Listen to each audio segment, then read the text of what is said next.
Good evening, welcome to the debate.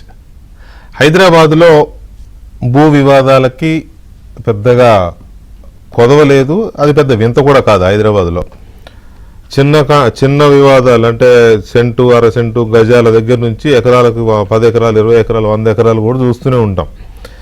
ఇదేం పెద్ద చెప్పుకోదగ్గ విశేషమేం కాదు. ఫర్ దట్ మ్యాటర్ హైదరాబాద్లో మాత్రమే కాదు, ఈ భూమి మీద అన్ని చోట్ల భూ వివాదాలు ఉంటాయి, తగాదాలు ఉంటాయి. కానీ ప్రస్తుతం మనం చర్చించబోతున్న ఈ భూ వివాదం చాలా ఆశ్చర్యాన్ని కలిగించేది, ఆసక్తిని కలిగించేది, ఆందోళన రేకెత్తించే అంశం కూడా. ఎందుకంటే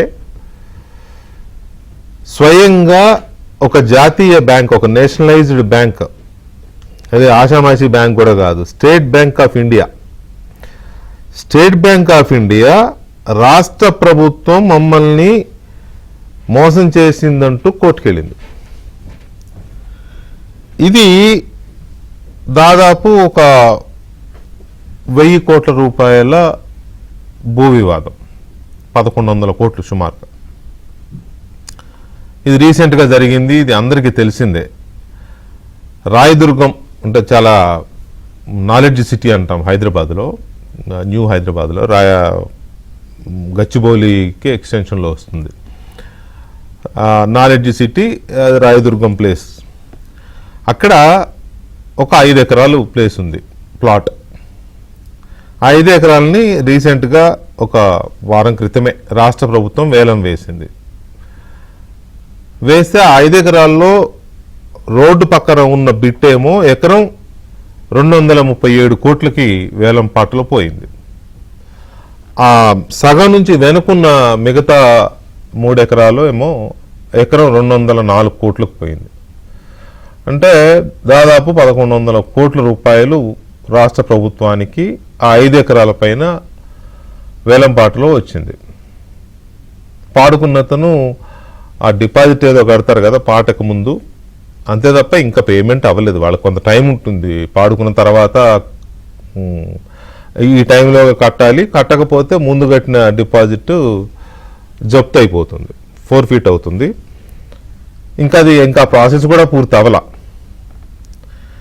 ఈలోగా స్టేట్ బ్యాంక్ ఆఫ్ ఇండియా హైకోర్టులో పిటిషన్ వేసింది. ప్రభుత్వం మాకు చెప్పకుండా ఈ భూమిని వేలం వేసింది అని. ఒకసారి దీంట్లోకి వెళితే ఎందుకు స్టేట్ బ్యాంక్ ఈ రకమైన పరిస్థితికి దిగింది అని చూస్తే, ఏ రకంగా చూసినా స్టేట్ బ్యాంక్దే తప్పు కనపడుతుంది. 2010లో ఉమ్మడి రాష్ట్రంగా ఉన్నప్పుడు, ఆంధ్రప్రదేశ్ తెలంగాణ విడిపోకముందు 2010లో అక్కడ 5 ఎకరాల భూమిని అప్పటి ప్రభుత్వం, కాంగ్రెస్ ప్రభుత్వమే, స్టేట్ బ్యాంక్ ఆఫ్ ఇండియాకి నామినల్ రేటు మీద స్టేట్ బ్యాంక్ ఆఫ్ ఇండియాకి ఇచ్చారు. ఎంతకి? 13 కోట్ల రూపాయలకి. జస్ట్ 13 కోట్లు. సరే, ఓకే, 13 కోట్లైనా 2 కోట్లైనా ఎంతైనా ప్రభుత్వం దగ్గర వారు కొనుక్కున్నారు, స్టేట్ బ్యాంక్ ఆఫ్ ఇండియా. ఆ రోజున్న కండిషన్స్ ఏంటి? మీరు వెంటనే దాంట్లో కన్స్ట్రక్షన్, లేదా 2 ఏళ్ళలో 2.5 ఏళ్ళలో టైం పెట్టినట్టున్నారు, మీరు అందులో నిర్మాణాలు పూర్తి చేయాలని. అప్పటి నుంచి నిర్మాణాలు అందులో ఏమి చేయట్లా. ఎప్పటికప్పుడు వీళ్ళు అడగడం, వాళ్ళు ఎక్స్టెండ్ చేసుకోవడం, ఇదిగో చేస్తాం అదిగో చేస్తాం, సంథింగ్ ఏదో నడుస్తూ ఉంది. 2021లో తెలంగాణ ప్రభుత్వం మీ కేటాయింపును రద్దు చేస్తామంటూ నోటీసులు కూడా ఇచ్చారు. మీరు నిర్మాణాలు చేయట్లేదు, మీ భూ కేటాయింపును రద్దు చేస్తామంటూ నోటీసులు కూడా ఇచ్చారు. దానికి ప్రతిగా వేరే 2.3 ఎకరాల భూమిని కూడా కేటాయిస్తాము, అది రిటర్న్ ఇచ్చేయండి అని కూడా కొన్ని టాక్స్ జరిగాయి ఆ బ్యాంక్ ప్రభుత్వానికి, రాష్ట్ర ప్రభుత్వానికి. సరే, ఇవన్నీ ఏదో కమ్యూనికేషన్స్ ఏదో జరుగుతున్నాయి, దాంట్లోకి పెద్దగా ఇదవ్వాల్సిన అవసరం లేదు. మొన్న వేలంపాట జరిగే ముందు తెలంగాణ రాష్ట్ర ప్రభుత్వం, రేవంత్ రెడ్డి గారి ప్రభుత్వం, పలానా survey number Rayadurgam knowledge city survey number 83/1లో ఉన్న 5 ఎకరాల ప్రభుత్వ భూమిని చాలా క్లియర్గా వేశారు. ప్రభుత్వ భూమిని వేలంపాట వేయబడును, ఆసక్తి గల పాటగాళ్ళు ఎవరో ఒకళ్ళు ఆసక్తి గల వారు వచ్చి పాడుకోవచ్చని ప్రకటన బహిరంగంగానే అన్ని పేపర్లో ప్రకటన ఇచ్చారు. చాలా బహిరంగంగా జరిగింది. వీళ్ళు పెద్ద పెద్ద కంపెనీలు వచ్చాయి, పాడారు. అందుకే అంత రేటు పోయింది. ఎకరో 230 కోట్లు అంటే చిన్న విషయం కాదు కదా, ఊహించగలమా? ఈ మొత్తం ప్రాసెస్లో ఎక్కడా కూడా స్టేట్ బ్యాంకు స్పందించాల. అదేంటి మరి మా భూమిని మీరు వేలం వేస్తున్నారని అడగాలి కదా. పేపర్లో నోటిఫికేషన్ వచ్చినప్పుడు అభ్యంతరాలు ఉంటే స్వీకరిస్తామని చెప్పి కూడా వేస్తారు. అప్పుడేమైనా బ్యాంక్ వాళ్ళు వెళ్ళారా? నో. వేలంపాట నోటిఫికేషన్ వచ్చినప్పుడైనా వెళ్ళారా? నో. కనీసం వేలం జరిగే రోజైనా వెళ్ళి ఇది మా భూమి అని చెప్పొచ్చు అధికారికంగా. అలా చేయలేదు. అంతా అయిపోయింది, వేలంపాట అయిపోయింది. వాళ్ళ ఎవరైతే పాడుకున్నారో వాళ్ళకి పాక్షికంగా వాళ్ళకి ఈ భూమి పలానా వాళ్ళు పాడుకున్నారని చెప్పారు. ప్రభుత్వం వాళ్ళకి అలాట్ చేసింది. అంత జరిగిన తర్వాత సడన్గా నిన్న కోర్టులో పిటిషన్ వేసింది స్టేట్ బ్యాంక్. మాకు ఈ మా భూమి ఇది ప్రభుత్వం వేలం వేసిందని.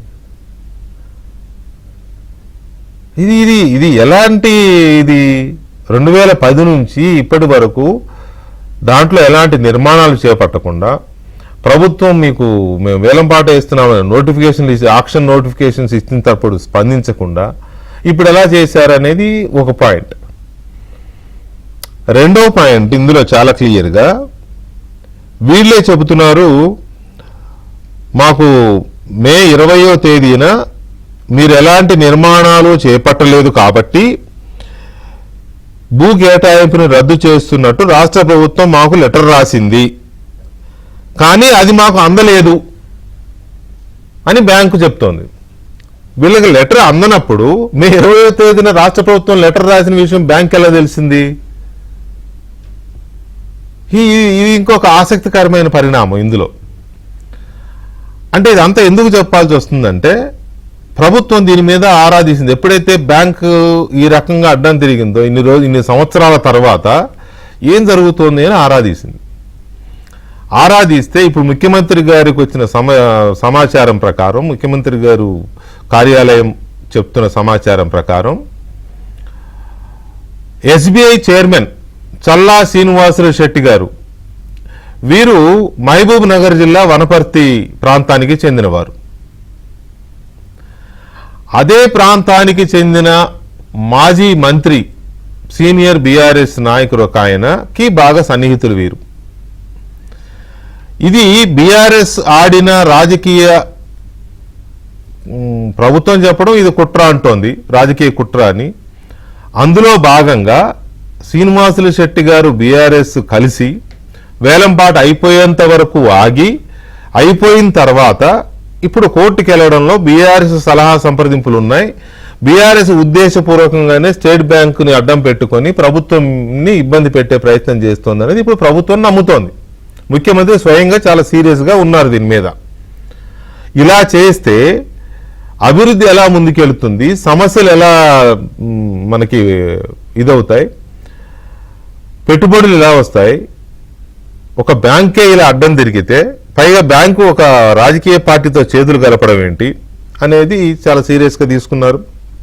సహజంగానే స్టేట్ బ్యాంక్ చాలా పెద్దది కాబట్టి ఇక లాభం లేదు, దీని సంగతి చూడాల్సింది అనుకున్నట్టున్నారు. నిన్ననే యాక్షన్ మొదలైపోయింది. దాదాపు 300 కోట్ల డిపాజిట్లు కానీ ఇంకో 300 కోట్ల రూపాయల లావాదేవీలు కానీ ఎస్బీఐతో సాగుతూ ఉంటాయి. బ్యాంకు గవర్నమెంట్ డిపాజిట్లు ఉంటాయి కదా, అవన్నీ తెప్పి రిటర్న్ డేటా తీసుకోండి, రిటర్న్ తీసుకుందాం, డిపాజిట్ అని విత్డ్రా చేద్దాం అని చెప్పి నిన్ననే లేట్ ఈవినింగ్ మేమే బ్రేక్ చేసాం. న్యూస్ కూడా ఏబిఎన్ఐ ఫస్ట్ బ్రేక్ చేసింది. సో అది నిన్న ఆదేశాలు వెళ్ళిపోయాయి. దాని తర్వాత ముఖ్యమంత్రి వాళ్ళ ఒక వివాహం నిమిత్తం బాంబే వెళ్ళారు. అటునుంచి అంటే ఢిల్లీ వెళ్తున్నారు. రేపు ఎల్లుండి 2 రోజులు ఢిల్లీలో ఉండబోతున్నారు ఆయన. ఈ 2 రోజులు ఢిల్లీలో ఆయన వేరే పని మీద వెళ్తున్నా కూడా దీన్ని పెద్ద టాస్క్గా తీసుకుని సీరియస్గా తీసుకునే ప్రయత్నంలో ఉన్నారు ముఖ్యమంత్రి. ఇందులో సందేహం లేదు. ప్రధానమంత్రి మోదీ గారికి, ఆర్థిక మంత్రి నిర్మలా సీతారామన్ గారితో పాటుగా reserve bank of India governor కూడా స్టేట్ బ్యాంక్ ఆఫ్ ఇండియా వ్యవహారం మీద, ప్రత్యేకించి ఎస్బీఐ చైర్మన్ గా ఉన్న చల్లా శ్రీనివాసులు శెట్టి వ్యవహారం మీద ఫిర్యాదు చేసి ఈ విషయంలో సావరిన్ గ్యారంటీ ఇచ్చే ప్రభుత్వానికి వ్యతిరేకంగా ఒక బ్యాంక్ ఇలా పనిచేయడం మీద ఆయన చాలా సీరియస్ కంప్లైంట్స్ లాడ్జ్ చేయబోతున్నారు. దాంతోపాటు తెలంగాణ ప్రభుత్వం ముఖ్యమంత్రి రేవంత్ రెడ్డి గారు ముఖ్యమంత్రి అయిన తర్వాత తీసుకున్న రుణమాఫీ విషయంలో కూడా మిగతా బ్యాంకులన్నీ ప్రభుత్వానికి అనుకూలంగా సహకరించి రుణమాఫీ విషయంలో సహకరిస్తే స్టేట్ బ్యాంక్ ఆఫ్ ఇండియా ముప్పు తిప్పలు పెట్టిందనే విషయం కూడా ప్రభుత్వం సీరియస్గా ఉంది ఆ రోజు నుంచే. రైతులకి సమయానికి ఆ మాఫీ చేయకపోవడం, మాఫీకి సంబంధించిన డబ్బులు వాళ్ళ అకౌంట్స్లో పడితే రైతుల అకౌంట్స్లో అవి రైతులకు ఇవ్వకుండా మీ పాత బకాయిలు ఉన్నాయి అని వాటిని మినహాయించుకునే ప్రయత్నం చేయడం, ఇలా చాలా రకాలుగా ఎస్బీఐ రైతులను కూడా ఇబ్బంది పెట్టిందనే ఆల్రెడీ ఒక అసంతృప్తి, ఒక ఆగ్రహం ముఖ్యమంత్రి ఉన్నారు ఎస్బీఐ మీద. ఇప్పుడు దీనికి ఇది తోడవడంతో ఇంకా చాలా సీరియస్గా ఉన్నారు.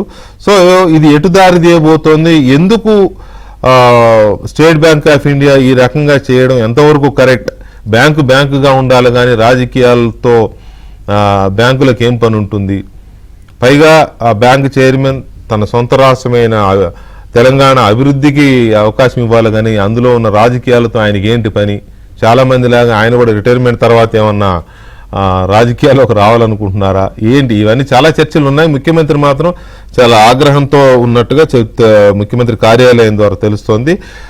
ఈ రకమైన వివాదం ఇంతవరకు లేదు, ఇక ముందు ఎంత జరగబోతుంది. వివాదం అయితే మా రాయదుర్గం నాలెడ్జ్ సిటీకి సంబంధించిన 5 ఎకరాల భూ వివాదం, ప్రభుత్వానికి స్టేట్ బ్యాంక్ ఆఫ్ ఇండియాకి మధ్యలో జరుగుతున్న వివాదం, ఆ వివాదం వెనుక ఒక రాజకీయ కుట్ర కూడా ఉంది అనేది ప్రభుత్వం అనుమానిస్తున్న నేపథ్యంలో మనం చర్చను చూస్తున్నాం. ఆ చర్చలో మనతో భారతీయ జనతా పార్టీ అధికార ప్రతినిధి పోరెడ్డి కిషోర్ రెడ్డి గారు ఉన్నారు. అలాగే కాంగ్రెస్ పార్టీ సీనియర్ నాయకులు, శాసన మండలి సభ్యులు, ప్రభుత్వ విప్ డాక్టర్ అద్దంకి దయాకర్ గారు ఉన్నారు. అలాగే హైకోర్టు అడ్వకేట్ అరుణ్ కుమార్ గారు కూడా మనతో చర్చలో పాల్గొంటున్నారు.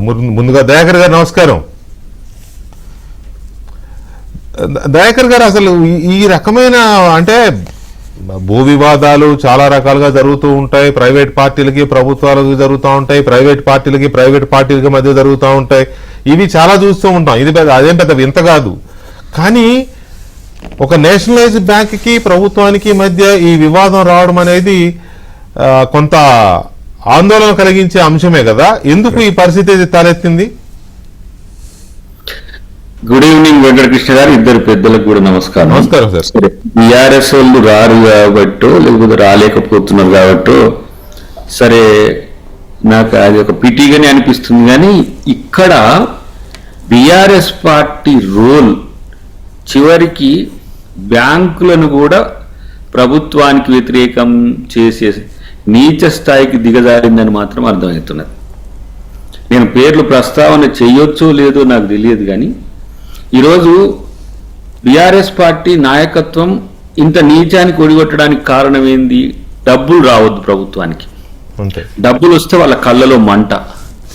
ఇలా ఇప్పుడు ఈ శ్రీనివాస్ శెట్టి గారు నిజంగానే మీరు ఇంతకుముందు అన్నట్టుగా రాజకీయాలకు రావాలనుకుంటుండో ఏమో, కానీ రైతు రుణమాఫీకి సంబంధించిన అంశంలో కూడా ఎన్నో ఇబ్బందులు సృష్టించి వాటిని తొందరగా కాకుండా చాలామంది ఇబ్బందులు పడ్డారు. మీకు ఆ మధ్యన తెలిసి ఉంటే మాకు రాలేదని, లేకపోతే వచ్చిన పైసలను ఇంకో అప్పులకు కట్టుకోవడం ఇట్లా చేసిన పరిస్థితి కూడా నేను చూసిన.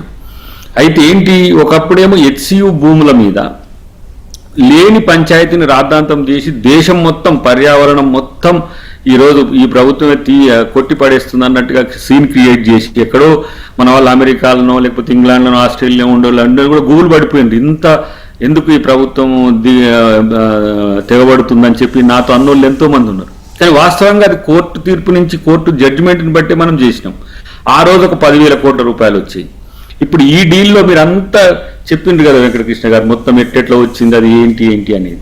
అయితే నేను డిపార్ట్మెంట్కి సంబంధించిన వాళ్ళు, తర్వాత ప్రభుత్వం వాళ్ళని నేను సంప్రదిస్తే ఈ భూమి టీజీఐఐసి ఇచ్చింది దేనికోసం ఇచ్చింది, అక్కడ వాళ్ళు బిల్డింగ్ కట్టుకుంటారు, మళ్ళీ సెకండ్ క్యాంపస్ లెక్క ఉంటుంది అని చెప్పి ఆ రోజు 2006 నుంచి నడుస్తుంది, 2010కి అది రియలైజ్ అయింది. గత ప్రభుత్వంలో ఉన్న ఈ బీఆర్ఎస్ నాయకులు కూడా దాన్ని రద్దు చేస్తామని చెప్పేసి నోటీసులు ఇచ్చింది కూడా ఉన్నది కదా. సర్వ్ చేసింది ఏసీ నుంచి చేసింది కూడా ఉన్నది కదా. అవును. ఇప్పుడు రద్దు వాళ్ళు 16 సంవత్సరాల నుంచి కట్టుకోవట్లేరు. ఇతర వాళ్ళు ఏదైతే పర్పస్ కోసం తీసుకున్నారో ఆ టైం బౌండ్ కూడా దాటిపోతున్న క్రమంలో వాళ్ళతో కన్సల్టేషన్కి వెళ్ళి ఆల్టర్నేటివ్ మీకు ల్యాండ్ ఇస్తాం అక్కడ, ఇది ఈ ల్యాండ్ను మేము వినియోగించుకుంటాం అనే ఉద్దేశంతో చర్చలు కూడా జరిగినాయి. చర్చలు జరిగినాక మీరు అన్నట్టుగా వేలంపాట వేసినాక వేలంపాట తర్వాత దాంట్లో పాల్గొనకుండా అది కొనుగోలు అయిపోయి బదలాయింపు జరిగే క్రమంలో మళ్ళీ కోర్టుకు పోయింది. అంటే ఇప్పుడు ఈడ బీఆర్ఎస్ నాయకులు ఉన్నట్టే కదా. ఈడ ఎస్బీఐకి బీఆర్ఎస్ పార్టీకి ఒత్తాసు పలకాల్సిన అవసరం ఏముంటుంది చెప్పండి? అదొక క్రెడిబుల్ బ్యాంకును మనం ఏం కామెంట్ చేయలేం. కానీ ఎస్బీఐలో అధికారుల యొక్క రాజకీయ ఒత్తిడి లేదంటే రాజకీయ కుట్రకు ఇప్పుడు ఈ అధికారి ఈ విధంగా మనం చేస్తున్నట్టుగా భావించాల్సిన అవసరం ఉంది కదా. మళ్ళా హోమ్ స్టేట్ ఆయన ఈ స్టేట్లో ఉండేటోడే ఈ స్టేట్లో ఉండే ప్రభుత్వానికి ఏ విధంగా నష్టం చేయాలని చూస్తుండంటే ఇంకా ఇంతకంటే ఎక్కువ ఏం చెప్పాలి? గతంలోనేమో ఏమంటారు దీన్ని, మేము దీన్ని ఏం క్యాంపస్ చేస్తా అన్నారంటే సెకండ్ డిజిటల్ దాన్ని చేయడానికి మాకు ఇది ఇక్కడ 5 ఎకరాలు చాలా పెద్ద స్కోప్ ఉన్నదని చెప్పేసి 10 సంవత్సరాల నుంచి నాంచడం వెనుక ఉద్దేశం ఏంది? సో ఈళ్ళ కాలంలోనే ఇప్పుడు నేను చూసిన పత్రికలన్నీ చూసిన, ఈనాడు చూసిన, తర్వాత మిగతా వాళ్ళ చూస్తే ఒక్కొక్కరు ఒక్కొక్క ఒపీనియన్ రాసిండ్రు. ఏమని ఇప్పుడు నమస్తే తెలంగాణ అయితే పూర్తిగా ఎస్బీఐకి కూడా బెదిరింపులు చేస్తున్నాడు ముఖ్యమంత్రి అని చెప్పేసి. మరి వీళ్ళు ఆ రోజు నోటీసులు ఇచ్చి మేము రద్దు చేస్తామని చెప్పి మరి నోటీసులు ఇచ్చిన రోజు ఏం చేసినట్టు లెక్క? అంటే ఇక్కడ భూమికి సంబంధించిన అంశం ఒక చర్చ అయితే రాజకీయానికి సంబంధించిన చర్చ ఇంకొకటి. నేను సూటిగా అంటున్నా, ఆ మాజీ మంత్రి ఎవరో, ఆయనకు ఈయనకున్న సంబంధం ఏందో అది తేల్చాల్సిన అవసరం ఉంది. నేను ముఖ్యమంత్రి గారికి కూడా కలిసినప్పుడు వచ్చినాక చెప్పాల్సింది నాకు ఉన్నది ఏంటంటే, డబ్బులు అంటే మనీ స్టేట్కు రాకుండా చేసి ఈ రాష్ట్రాన్ని పూర్తిగా అప్పుల ఊబిలో దించింది బీఆర్ఎస్ఏ. ఇప్పుడు మళ్ళీ నంగనాచి ముచ్చట్లు చెప్తున్నారు పైగా వచ్చే డబ్బులను రాణిస్తలేరు. ఇప్పుడు కొన్ని భూములు వేలం వేస్తా అంటే కూడా వాళ్ళని అక్కడి నుంచి జనాలు రెచ్చగొట్టే ధోరణి ఈ రోజు కూడా చూసిండ్రు కదా. అంటే పథకాలు ఇస్తలేమన్నట్టుగా 100 రోజుల్లో చేస్తలేమన్నట్టుగా అటు కేటీఆర్ రెచ్చగొడుతున్న తీరు కానీ అటు కేసీఆర్ మౌనంగా ఉంటున్నాడు. ఇలాంటి నల్లికుట్ల వేషాలన్నీ కూడా వేస్తున్న పరిస్థితి. అంటే వీళ్ళు ఈ రాష్ట్రంలో ప్రతిపక్ష పార్టీనా లేకపోతే మన రావుగోపాలరావు లెక్క కూర్చొని కుట్రలు చేసుకుంటా ఇంట్లో హోమాలు యాగాలు చేసినట్టు ఏదో నటించుతున్నట్టు బయటికి, లోపలికి మాత్రం మొత్తం ఇలాంటి విలనిజం చేయడం అనేది దేనికి సంకేతం? నేను అంటున్నా, ఒకవేళ వారు ఎవరు అక్కడ ఉన్న మాజీ మంత్రి గారు దీని మీద రెస్పాండ్ కావాల్సిన అవసరం ఉంటుంది. కానీ కోర్టు మన ఏంటి దీని పేరు, ఈ ఏదైతే ఎస్బీఐ ఉన్నదో ఎస్బీఐ ఈరోజు స్పష్టం చేయాల్సిన అవసరం వస్తుంది. ఎందుకంటే ఇలాంటి కాన్స్పరసీకి వీళ్ళ అధికారులు సహకరిస్తుంటే వాళ్ళు ఎందుకు చర్యలు తీసుకోవట్లేరు? వాళ్ళకు ఉన్న ఉద్దేశం ఏంది దీంట్లో? అంటే ఇట్లా చేయాలి ఈ రాష్ట్ర ప్రభుత్వం, మీరు అన్నట్టు ఇంతకు ముందు సావర్నిటీ ఉన్న స్టేట్ మనం ఏమైనా కూడా మనం పే చేయగల సత్తా ఉన్నా కూడా దీన్ని ఒకవైపు ఏమో దివాలా తీసిన రాష్ట్రంగా క్రియేట్ చేస్తారు, రెండో వైపు ఏమో వాళ్ళు తీసుకుంటున్న మనమిచ్చిన భూమి విషయంలో కూడా వివాదం చేసి అసలు ఈ రాష్ట్రానికి ఎవరైనా కూడా ఏదైనా చేయాలంటే కూడా బ్యాంకులు అమ్మ వాళ్ళ అప్పులలో ఉన్నారు, వాళ్ళకి చేస్తే బ్యాంకులతోనే పంచాయతీ పెట్టుకుంటారనే స్థితికి ఈరోజు తెచ్చిన పరిస్థితి ఏదైతే ఉందో దాన్ని తీవ్రంగా పరిగణించాల్సిన అవసరం ఉంది. ఆర్బీఐకి కంప్లైంట్ చేయాల్సిన అవసరం ఉంది. ఎందుకంటే బ్యాంకు కంటే దాంట్లో ఉండే వ్యక్తులు చేస్తున్న ఈ రాజకీయ కుట్రలు, రాజకీయాలకు ఉపయోగపడే విధంగా చేస్తున్న ఈ కుట్రల్ని తిప్పికొట్టకపోతే ఎవడండి? ఇప్పుడు ఈరోజు దాదాపు 2,40,40,000 కోట్ల రూపాయల రిసీట్స్ ఉంటే 60,000 కోట్ల రూపాయల డెఫిసిట్ రెవెన్యూతో నడుస్తున్నది ఈరోజు స్టేట్. దానికి ఈ దరిద్రులు కాదా, ఈ కేసీఆర్ అండ్ కో కాదా? ఈ రాష్ట్రాన్ని ఎన్ని 7 లక్షల పైసలు అప్పుల్లో పడేసి 60,000 కోట్ల రూపాయలు ఈఎంఐల రూపంలో వడ్డీల రూపంలో చేసి ఇన్ని కష్టాలు పెడుతుంటే దాన్ని ఒక దాడిలో ఎట్లా దానికి దారిలో పెట్టాలనే ఉద్దేశంతో ముఖ్యమంత్రి గారు ఇక ఆయన వెనకటికి కోట శ్రీనివాసరావు గారు అన్న ముందు కోడిని కట్టుకొని తిన్నాడు. కానీ మా రేవంత్ గారు అయితే ఇప్పుడు ఆ కోడిని ఊహించుకొని తింటున్నాడు. అంత పిసినాయిస్ అయింది ఎందుకు? ఈ దరిద్రుల వల్లని. వీళ్ళు రాష్ట్రాన్ని మాది రిచెస్ట్ స్టేట్ రిచెస్ట్ అన్నిటి తనఖా పెట్టిండ్రు. చివరికి కాళేశ్వరం లాంటి ఒక పనికిరాని ప్రాజెక్టును కట్టేసి దానికి 1,00,000 కోట్లు పెట్టి దాని అప్పులకు ఇప్పుడు సంవత్సరానికి 12,000 కోట్ల రూపాయలు వడ్డీ కట్టాల్సి వస్తున్నది. ఒకవైపు భూములు అమ్మనియరు, ఇంకొక వైపు భూములు వేలం చేయనియరు, ఇంకొక వైపు రోజుకోటి కొత్త పంచాయతీ కానిస్తారు. ఏమని మాకు ఆ పథకం లేదు, ఈ పథకం లేదు, ఆ పథకం అని చెప్పి రోజుకి ఒక్కొక్కడు అటొకటి తిరుగుతాడు, ఇటొకటి తిరుగుతాడు. ఆ బిల్లా రంగాలకి ఇవంతా కేవలం ప్రభుత్వాన్ని పెట్టాలని కాంగ్రెస్ పార్టీ ఇట్లా చేస్తుంది, కాంగ్రెస్ పార్టీ ప్రభుత్వం ఇట్లా చేస్తుందని చెప్పేసి ఇప్పుడు రేపు దేశవ్యాప్తంగా ఏం కావాలి, ముఖ్యమంత్రి గారు సీరియస్ అయినరు. రేపు దేశవ్యాప్తంగా ఏం కావాలి, అక్కడ ముఖ్యమంత్రి అట స్టేట్ బ్యాంక్ ఆఫ్ ఇండియాను టార్గెట్ చేసిండట. అంటే స్టేట్ బ్యాంక్ ఆఫ్ ఇండియాను టార్గెట్ చేసినట్టుగా క్రియేట్ చేయడం కూడా దాంట్లో కూడా వీళ్ళదే భాగం. ఒకటి అంటే ఒక కాన్స్పిరసీ ఒకవేళ నిజంగా కనుక అయితే కాన్స్పిరసీ ఒకటి చేసిన తర్వాత ఇక దానికి కాన్సిక్వెన్సెస్ కూడా ఉంటాయి కదా, వరుసగా దాన్ని చేసుకుని ఎస్కలేట్ చేసే ప్రయత్నాలు జరుగుతాయి. ఒక్క నిమిషం దయాకర్ గారు, ఒకసారి అరుణ్ కుమార్ గారితో కూడా మాట్లాడతారు. అరుణ్ కుమార్ గారు నమస్కారం. నమస్తే అండి. అరుణ్ కుమార్ గారు, ఇప్పుడు any auction for a auction అయినా, ఎక్కడ భూమి అయినా, ఒక ఆస్తి అయినా, ఏదైనా ఆక్షన్ వేసినప్పుడు ఆ నోటిఫికేషన్ వేసినప్పుడు కొంత గడువు కూడా ఇస్తారు, ఎవరన్నా వచ్చి అభ్యంతరాలు చెప్పడము ఇట్లాంటివి. లాయర్లుగా మీకు బాగా తెలుసు. ఇది 2010 నుంచి ఉన్న ఎస్బీఐ భూమిని తీసుకొని అప్పటి నుంచి దాంట్లో నిర్మాణాలు చేయకుండా 2021లో అప్పటి ప్రభుత్వం కూడా నోటీస్ ఇచ్చినా స్పందించకుండా, మొన్న ఆక్షన్ నోటిఫికేషన్లు వస్తే అప్పుడు స్పందించకుండా, ఆక్షన్ అయిపోయిన తర్వాత ఈ పిటిషన్ వేయడాన్ని మీరు ఎలా అనలైజ్ చేస్తారు? ఏంటి అట్లా దాన్ని ఎలా చూడొచ్చు? సార్, మీరు చెప్పిన థియరీ ఏదైతే ఉందో టిఆర్ఎస్ ప్రభుత్వం వాళ్ళకి నోటీసులు ఇచ్చింది అన్నారు. తర్వాత ఇంకొక విషయం కూడా మీరు పిటిషనర్ సైడ్ వాదించిన వ్యక్తిని కూడా చూడాల్సి వస్తుంది. బిఎస్ ప్రసాద్ గారు, ఆయన 6 సంవత్సరాలు తెలంగాణ రాష్ట్రానికి అడ్వకేట్ జనరల్ గా చేసిండ్రు. ఎవరి హయాంలో చేసిండ్రు? బీఆర్ఎస్ హయాంలో చేసిండ్రు.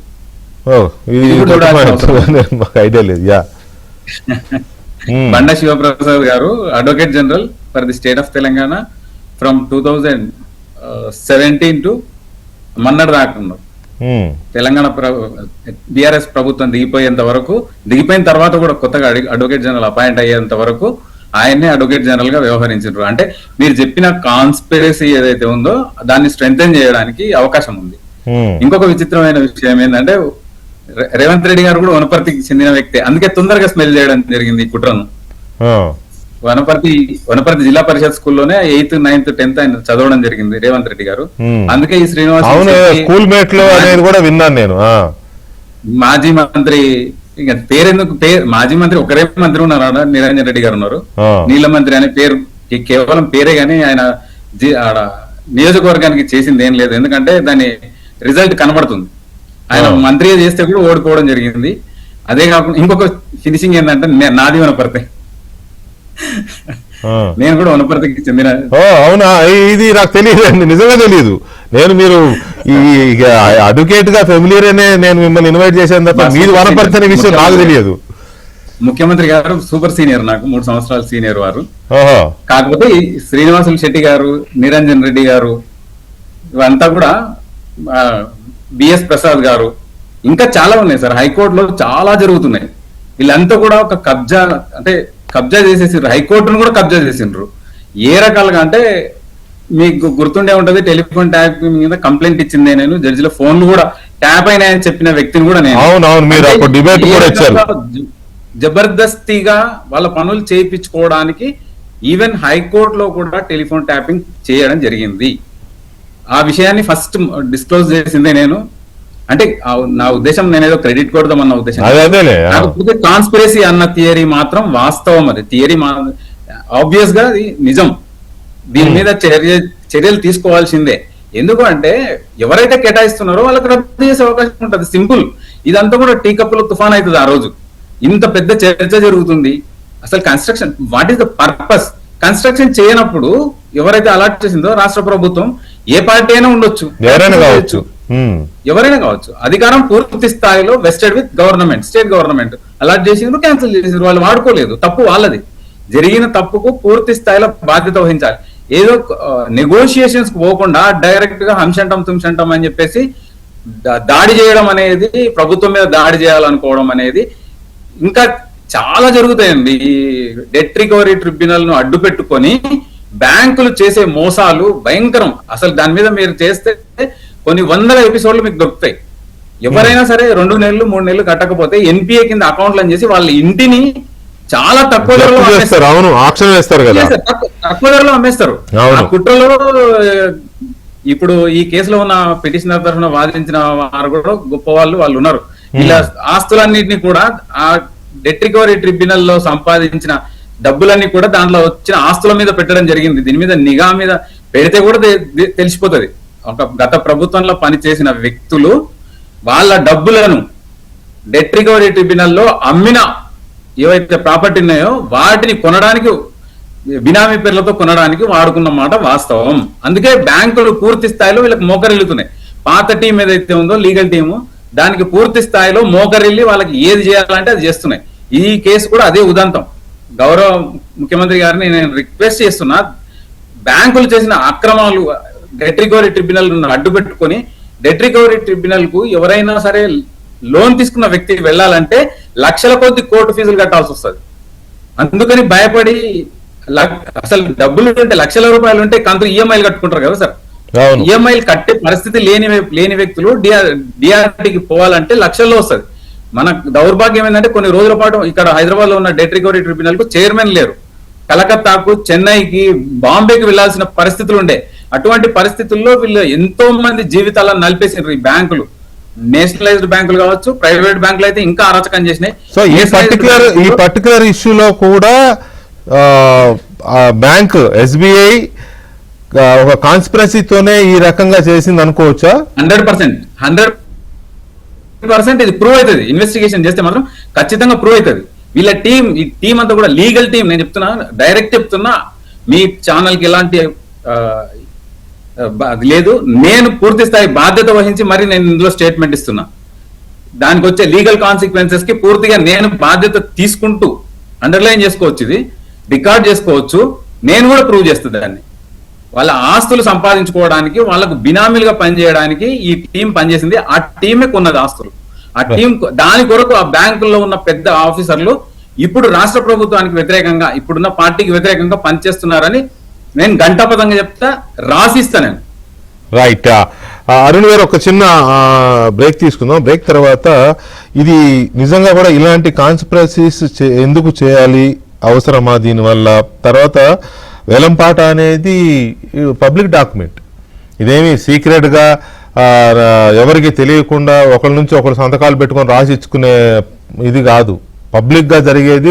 దట్టు ప్రభుత్వము పత్రికల్లో, మీడియా పెద్ద పెద్ద ప్రకటనలు ఇచ్చి మరీ వేలం వేస్తే, పైగా హైదరాబాద్లో ప్రభుత్వ భూముల వేలం పాటలు అంటే హాట్ కేక్స్ లాగా ఉంటాయి. దాని మీద చాలా ఆతృతగా ఎదురు చూస్తుంటారు, ఈ వారం ఎంతకు పోద్దా అని. అలాంటి దాన్ని వేలం అయిపోయిన తర్వాత కోర్టుకు వెళ్ళడం అనేది స్టేట్ బ్యాంక్ ఆఫ్ ఇండియా, ఇది దీంట్లో చాలా కాన్స్పిరసీ ఉందనే ప్రభుత్వం నమ్ముతోంది. ఇప్పుడు అరుణ్ గారు చెప్పింది కూడా అట్లాగా ఉంది కాబట్టి బీజేపీ వర్షన్ కూడా చూద్దాం. కిషోర్ గారు నమస్తే అండి. కిషోర్ గారు, ఇప్పుడు ఓకే, ప్రభుత్వానికి సంబంధించి అండ్ స్టేట్ బ్యాంక్ ఆఫ్ ఇండియాకి సంబంధించి ఏమన్నా ఇష్యూ ఉంటే ఉండవచ్చు, కానీ 2010 నుంచి ఏం మాట్లాడకుండా, ఆ నిబంధనల ప్రకారం కన్స్ట్రక్షన్స్ చేయకుండా, కనీసం ఆక్షన్ నోటిఫికేషన్ చేస్తారు కదా పేపర్లో, అప్పుడు స్పందించకుండా అదంతా అయిపోయిన తర్వాత కోర్టుకి వెళ్ళడం అనేది మీకేమనిపిస్తుంది దీన్ని? ముందుగా వికే గారు మీకు, అట్లాగే అద్దంకి దయాకర్ గారికి, అరుణ్ కుమార్ గారికి, మన ఏబిఎన్ ప్రేక్షకులందరికీ నమస్కారం అండి. నమస్కారం సార్. ఇప్పుడు సరే, మీరు మాట్లాడారు, అద్దంకి దయాకర్ గారు మాట్లాడారు, అండ్ అరుణ్ కుమార్ గారు కూడా మాట్లాడారు. ఈ ల్యాండ్ 2010లో ప్రభుత్వము అప్పటి ఏపీ ఐఐసి ఇండస్ట్రియల్ కార్పొరేషన్, అది ఇన్ఫ్రాస్ట్రక్చర్ కార్పొరేషన్ రాష్ట్రంలో కొనుక్కున్నారు. వాళ్ళు 13 కోట్లు పెట్టి కొనుక్కున్నారు, అలాట్ చేశారు, వారు కొనుక్కున్నారు. దాని తర్వాత అది 2 సంవత్సరాలు ఏదో డెవలప్ చేయాల్సి ఉంది అని చెప్పి ఏదో ఇదైనాయి. దాని తర్వాత వాళ్ళ అప్రూవల్కి లేట్ అయింది. మాకు వారు చెప్పడం అయితే ఈ రోజు వరకు పరిస్థితి. అందుకని మేము కన్స్ట్రక్ట్ చేయలేకపోయాము, ఇప్పుడు చేస్తాము, ఇప్పటికీ కన్సల్టెంట్ని ఏదో ఫైనలైజ్ చేస్తున్నాము ఇదంతా అని చెప్పి మధ్యలో ఇది 2021లో అనుకుంటా టీఆర్ఎస్ ప్రభుత్వము ఇది క్యాన్సిల్ చేస్తున్నామని నోటీస్ ఇస్తే అది తీసుకుని మళ్ళీ హైకోర్టుకి వెళ్ళారు, కోర్టుకి వెళ్తే కోర్టు ఆ నోటీస్ని క్యాన్సిల్ చేసింది. వీళ్ళు కూడా క్యాన్సిల్ చేయమని కాదు, ఎక్స్టెన్షన్ని కన్సిడర్ చేయమని చెప్పి మళ్ళీ వాపస్ పంపిస్తే వీళ్ళు ఆ నోటీస్ ని కూడా విత్డ్రా చేసుకున్నట్లుగా పేపర్లో అయితే క్యాన్సిలేషన్ నోటీస్ ని విత్డ్రా చేసుకున్నారు. అట్లాగే ఐకియాకి, డెలాయిట్ కి, ఇన్ఫోసిస్ కి ఇట్లా ప్రైవేట్ రంగ సంస్థలకి ఎన్నిటికో ఎక్స్టెన్షన్స్ ఇచ్చారు, మాకు కూడా ఆ ఎక్స్టెన్షన్ ఇవ్వగలరు అని చెప్పి ఎస్బీఐ వాదిస్తోంది. సరే అక్కడతో ఆ వెనక ముందు అయింది. దయాకర్ గారు కూడా మేము అసలు నెగోషియేషన్స్ నడిపాము ఎస్బీఐతో అన్నారు. అయితే ఇప్పుడు ఒక్క విషయం అండి, రాజకీయాలు మళ్ళీ వస్తాను నేను. ఇప్పుడు ప్రథమ ఏదైతే ఉందో రాజకీయ ఆరోపణ ఏదైతే ఉందో దాని మీద తర్వాత వస్తాను. కాకపోతే ఇప్పుడు ఒక ప్రభుత్వ రంగ సంస్థ మనం ఎప్పుడు డిబేట్లలో కాంగ్రెస్ వారు మేము ప్రభుత్వంలో గత 12 ఏళ్ళు ఉన్నాం చేయబట్టి అనే ప్రభుత్వ రంగ సంస్థలకి సంస్థల ఆస్తులని ఏదో బీజేపీ అమ్ముతోంది. ఎందుకంటే ఈ స్కీమ్ ఏదైతే ఉందో మానిటైజేషన్ అని కాదు, దానికి ఒక నేమ్ ఉంది యాక్చువల్లీ.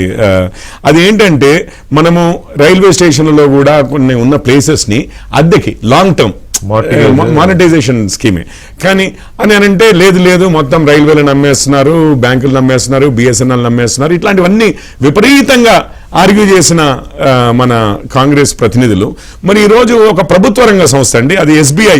మీకు తెలిసిందే స్టేట్ బ్యాంక్ ఆఫ్ ఇండియా మన నేషనల్, అసలు ప్రపంచం మొత్తంలో ఎక్కడైనా కానీ ఎస్బీఐ అంటే మన దేశాన్ని, ఆర్బీఐ అనేది ప్రభుత్వానికి అది సెంట్రల్ బ్యాంక్, అది వేరే విషయం. ఎస్బీఐ అనేది అసలు మన దేశాన్ని రిప్రజెంట్ చేస్తూ ఉన్న బ్యాంక్ కదా. మరి వారికి ఇచ్చినది సరే వెనక అయింది ముందే అయింది, మనకి 9 కోల్ బ్లాక్ ఇచ్చారు, 10 సంవత్సరాలు మనం ఏం చేయలేకపోయాం. అక్కడ ఫారెస్ట్ ల్యాండ్ డినోటిఫై చేయాల్సింది ఉండింది. కిషన్ రెడ్డి గారు మొన్న చేపించారు, ఏది అక్కడ ఒరిస్సాలో మన ప్రభుత్వం వచ్చిన తర్వాత, బీజేపీ ప్రభుత్వం వచ్చిన తర్వాత చేపించారు. ఇప్పుడు ప్రొడక్షన్ కూడా స్టార్ట్ అయినట్టుంది, రిమోట్ గా ఏదో ఆన్ చేశారు. ఒక్కొక్కసారి ఎన్నో కారణాల వల్ల డిలే అవుతూ ఉంటుంది. సింగరేణి మన రాష్ట్ర ప్రభుత్వం సంస్థ ఒక 10 సంవత్సరాలు లేట్ అయిందంటే అయింది, కానీ మనం దానికి సహకరించి అడ్డంకులు ఏవైతే ఉంటే అవి పక్కకు నెట్టడానికి ప్రయత్నించి హెల్ప్ చేసి మొత్తం మీద దాన్ని ప్రొడక్షన్లోకి తీసుకొచ్చాం. ఇందులో ఇది ఎస్బీఐ ఆఫీసర్లు ఎవరు, నేను ఆఫీసర్ల విషయానికి వస్తానండి ఒక్క విషయం. కానీ ప్రభుత్వ రంగ సంస్థలకు కూడా ఒక కన్సిడరేషన్, అది ఎస్పెషల్లీ ప్రైవేట్కి ఇస్తున్నప్పుడు ప్రభుత్వ రంగ సంస్థలకి కన్సిడరేషన్ ఉండదా అనేది ఒకటి, అండ్ కాంగ్రెస్ ప్రభుత్వం యొక్క ఆలోచన ఏంటి అనేది ఒకటి. రెండో విషయం ఏంటంటే, ఇప్పుడు ప్రభుత్వంలో నేను ఒక ఆఫీసర్ని అనుకోండి సార్, ఇప్పుడు మాది పూర్తిగా అంటే అరుణ్ కుమార్ గారు ఉన్నారు, వారైనా చెప్పగలరు ఈ విషయం, ఎందుకంటే వారు లీగల్ ఎక్స్పర్ట్ చేయబట్టి, అంటే లాయర్ గారు చేయబట్టి. ఇప్పుడు ప్రభుత్వ రంగ సంస్థ నాకు ఒక అలొకేషన్ అయిందండి. ఇప్పుడు ఫేస్లెస్ బ్యూరోక్రసీ అంటారు, మీకు తెలిసిందే అరుణ్ గారు కూడా. ఇప్పుడు గవర్నమెంట్లో వారైనా కానీ ఈ పబ్లిక్ సెక్టర్ యూనిట్స్లో అయినా కానీ ఫలానా నేను కిషోర్ పోరెడ్డి అన్నట్లుగా ఏమీ వ్యవహారం ఉండదు. మన లీగల్ డిపార్ట్మెంట్ అంటే ఆ లీగల్ డిపార్ట్మెంట్లో పనులు చేసుకుంటూ పోతూ ఉంటుంది. సరే ముందుగా ఎందుకు రెస్పాండ్ అవ్వలేదు గవర్నమెంట్ సంస్థలే కానీ గవర్నమెంట్ నుంచే కానీ డిలేడ్ రెస్పాన్సెస్ అనేవి ఈరోజు కొత్త కాదు అని నేను అనుకుంటున్నాను. సరే వాళ్ళు రెస్పాండ్ అయిన సమయాన్ని గురించి మళ్ళీ మాట్లాడదాము. ఇప్పుడు దానికి కాంపెన్సేషన్ లేదు, క్యాన్సిలేషన్ ఫైనలైజ్ అవ్వలేదు. ఇప్పుడు నేను రెస్పాండ్ అవ్వకపోతే నా డిపార్ట్మెంట్ నుంచి నేను ఒక అధికారిగా నేను ఇమీడియట్ గా నన్ను అనుమానించి నన్ను అసలు సస్పెండ్ చేసే పరిస్థితులు అయితే నాకు వస్తాయండి. అది నేను గవర్నమెంట్ లో ఏ సెక్టర్ అయినా కానివ్వండి, ఎవరైనా కానివ్వండి. ఇప్పుడు రైల్వేస్ ల్యాండే ఉందనుకోండి, responsible end of the day గ్యారంటీగా రెస్పాన్సిబిలిటీ ఉంటుంది. వాళ్ళు ఏం చేశారు, తీసుకెళ్లి ఇక ఉన్నది ఒకటే దారి, కోర్టుకు వెళ్ళారు. సో ఇప్పుడు కోర్టుకు వెళ్ళింది, కోర్టులో మన వాదన మనం వినిపించుకోవాల్సిందే. నిజంగానే జెన్యూన్ కేసు, కారణాలు ఉన్నాయి, ఇంత డిలే అయింది అనేది వీళ్ళకి ఉంది. వాళ్ళు ఏమంటున్నారంటే రైట్ టు ఈక్వాలిటీ ప్రైవేట్ సంస్థలకు మీరు ఎక్స్టెండ్ చేశారు, మాకెందుకు ఎక్స్టెండ్ చేయట్లేదు, ఇప్పుడు వాల్యూ పెరిగింది చేయబట్టి సడన్ గా ఇప్పుడు మా దాన్ని వచ్చి గుంజుకుంటాము అని అంటే అదెట్లా కుదురుతుంది అని చెప్పి వాళ్ళు ఇది అంటున్నారు. సరే ఈ రెండు అయిపోయాయండి. ఈ రెండు అయిపోయిన తర్వాత నేను ఒకటి అంటున్నాను, అద్దెకి దయాకర్ గారికి ఒక ప్రశ్న. మొన్ననే కదా మనము డిఫెన్స్ ల్యాండ్ కూడా రాష్ట్ర ప్రభుత్వానికి 88 ఎకరాల్లో ఎంతో 83 ఎకరాలు మొన్ననే గాంధీ సరోవర్ ప్రాజెక్టు కోసం అని చెప్పి కేంద్ర ప్రభుత్వం కూడా ఇచ్చింది. అంటే ప్రభుత్వ రంగ సంస్థలు ప్రభుత్వాల మధ్యలో ఒక ఇది ఉంటది కదా, అంటే ఇచ్చిపుచ్చుకోవడాలు అనేవి ఉంటాయి. కాస్త మీరు దానికి దీనికి ఎందుకు పోల్చట్లేదు, నేను వస్తాను. నేను అనేది ఏంటంటే ఎస్బీఐ ఆఖరికి ఏమొస్తుందండి, central government so what SBI government ప్రభుత్వ రంగ సంస్థే కదా. అవును, ఒక సిటిజన్ గా మీరు ఏదైనా లోన్ తీసుకుంటే వాడికి 3 ఇన్స్టాల్మెంట్లు కట్టకపోతే నిర్దాక్షిణ్యంగా ఆప్షన్ పెడతాడు. ప్రభుత్వాందేగా, అది ప్రభుత్వం అంటే ప్రజలదేగా, ప్రభుత్వం అంటే ప్రజలదే కదా, ప్రభుత్వ ధనం అంటే మనం కట్టే ట్యాక్స్ కదా, వాళ్ళకి ఆ సెన్స్ ఉంటుందా? ఉండదు. Point number 1. పాయింట్ నెంబర్ 2, ఆఫీసరే రెస్పాన్సిబుల్, ఖచ్చితంగా రెస్పాన్సిబుల్. పైగా ఆయన చైర్మన్, ఆయనే చైర్మన్ కాబట్టి ఆయన డెసిషన్ తీసుకోవచ్చు. ఇప్పుడు కింది స్థాయిలో అనుకోండి, పై వాళ్ళని అడగాల, పై వాళ్ళ డెసిషన్ తీసుకున్న తర్వాత ఇంకా కింద వాళ్ళని అడగాల్సిన పని ఉండదు. రెండోది, మూడవది అన్నిటికంటే ఇంపార్టెంట్, ఆయన ఈ స్టేట్ నుంచి ఉన్న బ్యాంకింగ్ అధికారి అవును. కాబట్టి ఆయనకు తెలియకుండానో తెలుసో ఇష్యూ వచ్చేస్తుంది, వస్తానండి. నేను ఆ పాలిటిక్స్ విషయంకి వస్తాను. ఆటోమేటిక్ వస్తుంది. వస్తున్నాను. కానీ ఇక్కడ పాయింట్ ఏంటంటే రేజ్ చేయడం నేనేం తప్పనట్లేదు. గవర్నమెంట్ సిస్టమ్స్ లో డిలేస్ ఉంటాయి కదా, మనకు తెలియదు ఏముంది అని అన్నారు మీరు ఒక మాట. అవునండి. Yes of course government systems లో డిలేస్ ఉంటాయి, బట్ బ్యాంకింగ్ లో ఉండదు. చాలా చాలా అక్యురేట్ గా ఉంటారు వాళ్ళు. రేపు ఈ నెల 10వ తారీఖున వాయిదా కట్టాలంటే వాడు ఫస్ట్ తారీఖున మీకు నాకు లెటర్ పంపిస్తాడు. మనకు తెలుసు కదా, అలాంటి ఆప్షన్ పడుతుంది భూమి అంటే అదే చూసుకోవాలి. నేను ఒక విషయం అండి, అయితే ఇప్పుడు నేననేది ఏంటంటే నిజంగానే ఆక్షన్ పడుతుంది భూమి అని అన్నప్పుడు నా ఫస్ట్ రియాక్షన్ ఏముంటది అంటే, మరి ఏం చేశారు ఇన్ని రోజులు, ఏం చేశారు అంతే. అయితే ముందు ఆ డిలే చేసినందుకు నేను యాక్షన్ తీసుకోమంటా. ఫస్ట్ ఆఫ్ ఆల్ అయితే నాదైతే ఎవరైనా డిలే ఉంది అని అంటే డెరిలిక్షన్ ఆఫ్ డ్యూటీ అంటామండి, డెరిలిక్షన్ ఆఫ్ డ్యూటీ. వాళ్ళు చేయవలసిన పనిని చేయకపోవడం అనేది ప్రభుత్వ రంగ సంస్థ దానికి అసలు యాక్షన్ తీసుకోవాలండి. ప్రభుత్వ రంగ సంస్థ ప్రభుత్వం మీద కోర్టుకు వెళ్ళడం ఏంటి మరి ఆ మాటకు వస్తే? నేను ఒక విషయం పాయింటే కదా. ఇప్పుడు ప్రైవేట్ రంగానికేమో మనము ఇప్పుడే అది అందుకనే నేను దయాకర్ గారిని అడిగాను. ఇప్పుడు ఐకియాకి ఇచ్చాము ఎక్స్టెన్షన్లు, డెలాయిట్కి ఇచ్చాము, ఇన్ఫోసిస్కి ఇచ్చాము, ఎస్బీఐ దగ్గరికి వచ్చేసరికి ఎందుకు ఈ విధంగా అనేది ఒక పాయింట్. సరే ఇదంతా వదిలిపెట్టండి, ఇప్పుడు రాజకీయం వైపు వస్తాను. ఇప్పుడు నేను నిజంగానే అంటున్నాను, అసలు ఫస్ట్ ఆఫ్ ఆల్ డిలే చేసినందుకు ఎందుకు డిలే చేశారు, ఎందుకు మీరు ముందే అసలు ఎవరైనా లాజికల్, నేను ఓనర్ని అయ్యి ఉండి అది కూడా డిస్కషన్స్ కూడా జరుగుతున్నాయి. ఇదేమి ఎప్పుడో మేము కొన్నది మర్చిపోయింది, ఎక్కడదో పాత దస్తావేజులు ఇప్పుడు తీసామనేది కాదు. డిలే అయితే ఆ డిలేకి ప్రశ్నించాలి ఫస్ట్ ఆఫ్ ఆల్ నిజంగానే ఆఫీసర్స్ని. అది లెజిటిమేట్ క్వశ్చన్ అవుతుందండి. ప్రభుత్వం సైడ్ నేను ఒక్కటే మాట అంటున్నాను, ఇది బియాండ్ పాలిటిక్స్ నేను మాట్లాడుతున్నాను. ఇప్పుడు నో గవర్నమెంట్ డిపార్ట్మెంట్, అది ఏ డిపార్ట్మెంట్ అయినా కానీ, ఏ బ్యూరోక్రాట్ అయినా కానీ, అది బ్యాంకే కావచ్చు, గవర్నమెంట్ డిపార్ట్మెంటే కావచ్చు, ఈ కంక్లూజన్ లేని విషయంలో ఏదైనా జరిగిందనుకోండి వదిలిపెట్టే ప్రసక్తి ఉండదు సార్ వాళ్ళు, ఎందుకంటే పర్సనల్ లయబుల్ అవుతారు, ఉద్యోగాలు పోతాయి. కాబట్టి వాళ్ళు కేసులు వేస్తారు. మనము గవర్నమెంట్ కూడా అసలు దాన్ని ఒక కంక్లూజన్ కి, అంటే ఒక క్లోజర్ అంటారు బేసిక్ గా, అన్ఛాలెంజబుల్ విధంగా వాళ్ళకి ఇంకో ప్లేస్ ఇస్తామా, ఇవ్వమా, ఇంకొకటి అరేంజ్మెంట్ చేసుకుంటామా, కాంపెన్సేషన్ ఇస్తామా, ఇప్పుడు ₹1 అది చేయకుండా సడన్ గా ఆక్షన్ కి పెట్టేస్తే నేను ఏమంటున్నాను, వాళ్ళని తప్పుపడుతున్నా. ఆక్షన్ ముందు మీ ఆక్షన్ తప్పుపడుతున్నా, కానీ ప్రభుత్వం ఎందుకు కంక్లూజన్ లేకుండా ఆక్షన్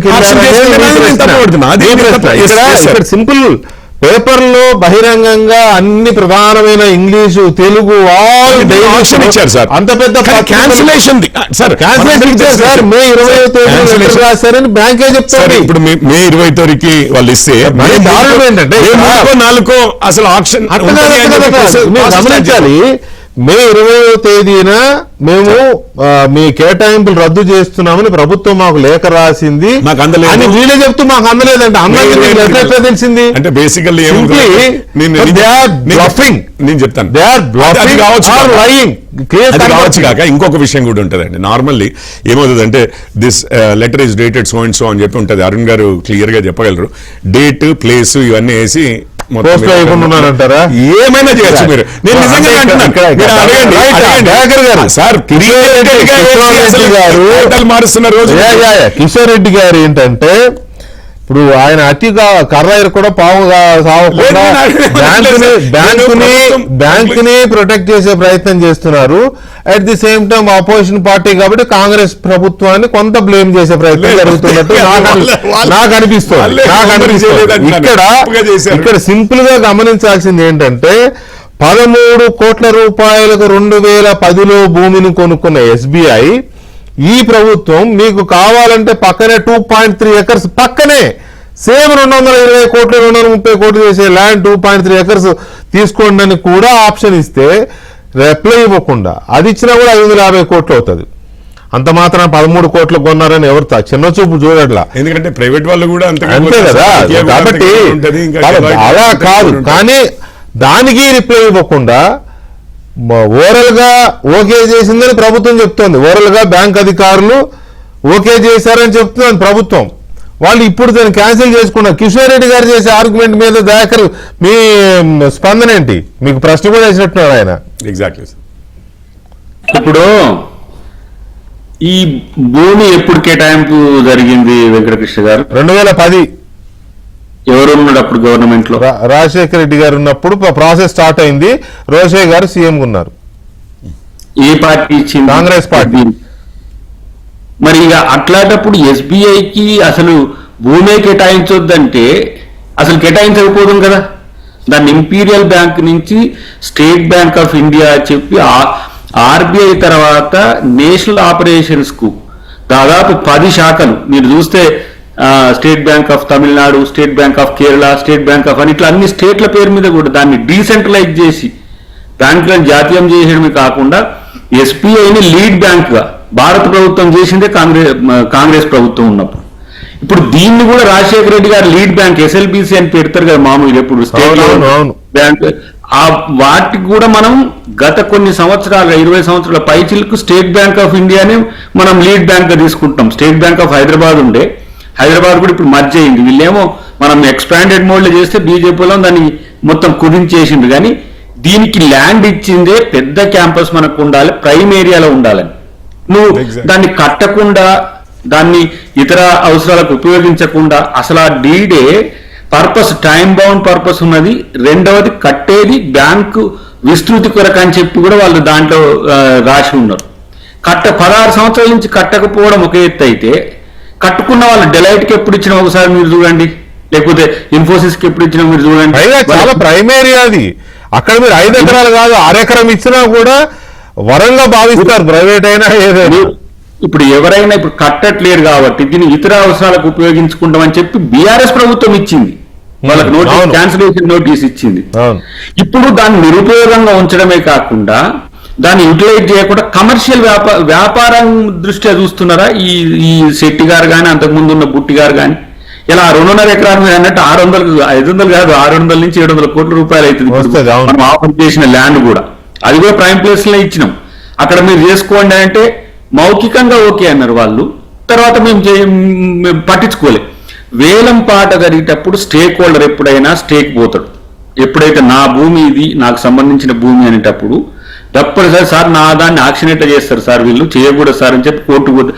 అంతకుముందు కోర్టుకు పోయినప్పుడు కూడా కోర్టు ఏమన్నదంటే ఏదో ఒకటి అడ్జస్ట్ చేయండి, వాళ్ళని కొంచెం చూడండి ట్రాన్స్పరెన్సీ, ఏదో వాళ్ళకి కట్టుకుంటారట టైం ఇవ్వండి అని చెప్పేసి కోర్టు సూచించింది. మీరు దాంట్లో జడ్జిమెంట్ కాపీలు ఉన్నాయి కదా. మీరు అట్లా కాకుండా చేయకుండా టీఆర్ఎస్ వచ్చినాక దాన్ని ఆపింది. ఎందుకు ఆపిందో తెలియదు, ఆపింది, దాన్ని క్యాన్సిలేషన్ చేసింది. క్యాన్సిలేషన్ మీద స్టే పోయిన వాళ్ళు మళ్ళీ ఆడ స్టే తెచ్చుకున్నారు.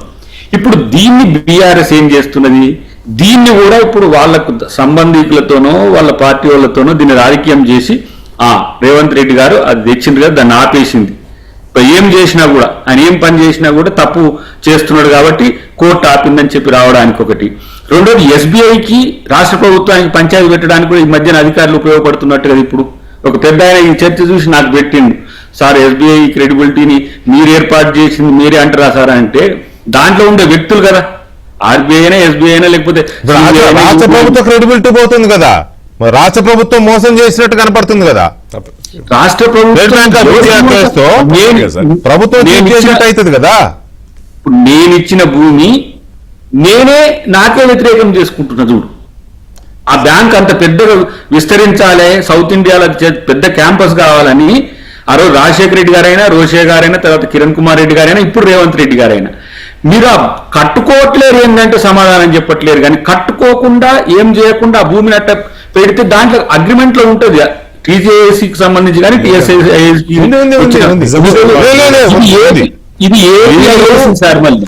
వీళ్ళు 2 సంవత్సరాలకే అందులో కన్స్ట్రక్షన్ చేయాలని ఉంటే చేయలేదని అంటే వీళ్ళు నోటీస్ ఇస్తే అప్పుడు ప్రభుత్వమే ఇస్తే 2016లో కొంచెం మాకు ఎక్స్టెన్షన్ ఇవ్వండి పొడిగించమని వీళ్ళు అప్పుడు రిక్వెస్ట్ చేసుకున్నారు బ్యాంక్ వాళ్ళు.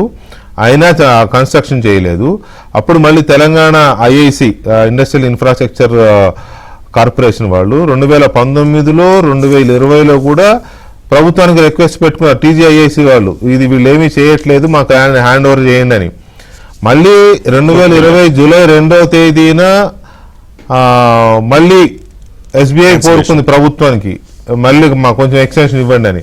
చివరికి అన్ని రకాల కమ్యూనికేషన్స్ తర్వాత భూ కేటాయింపులను రద్దు చేస్తూ 2021 జనవరి 22వ తేదీన బీఆర్ఎస్ ప్రభుత్వం అప్పుడు టీజీఐఏసి రద్దు చేసింది ఎస్బీఐకి ఇచ్చిన భూ కేటాయింపుని.